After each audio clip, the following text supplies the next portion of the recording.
La prochaine rubrique, c'est le dossier. Il nous sera présenté par Judith Piombo, avec elle nous allons nous attarder aujourd'hui sur le marché de change en République démocratique du Congo et cet objectif du gouvernement congolais de pouvoir maintenir la croissance économique. Elle arrive juste après ceci.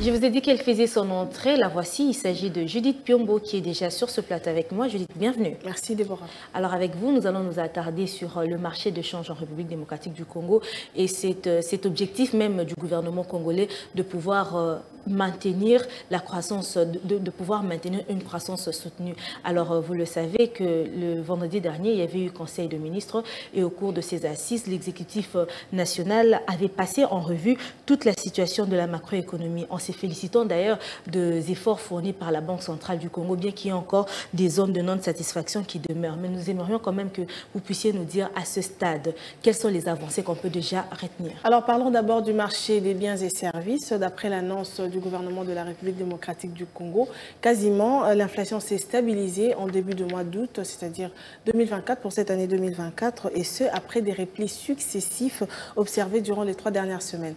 Alors prenons le cas en cumul annuel où cette inflation est ressortie avec 8,65% contrairement à 16,66% pour la période correspondante de 2023.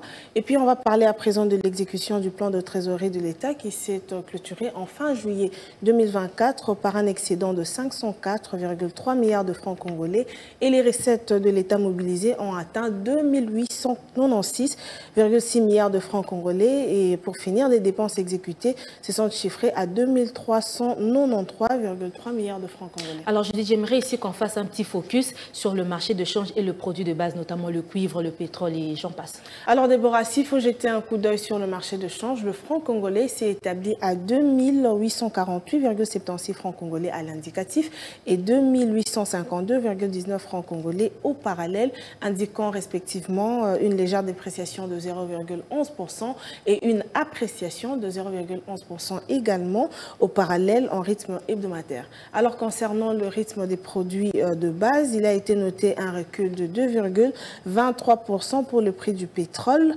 qui se situe ainsi à 80,31 $ américains le baril.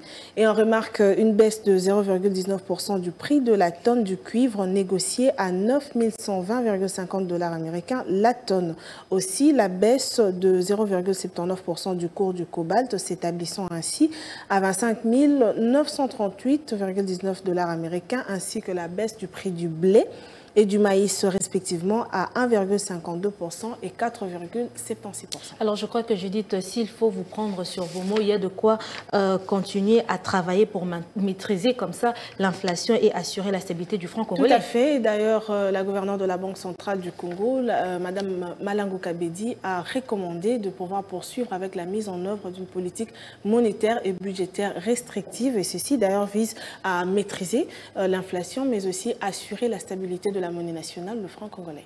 Merci pour toutes ces précisions que vous nous avez apportées. Je rappelle que vous étiez à la présentation du dossier. Merci de m'avoir reçu, Déborah.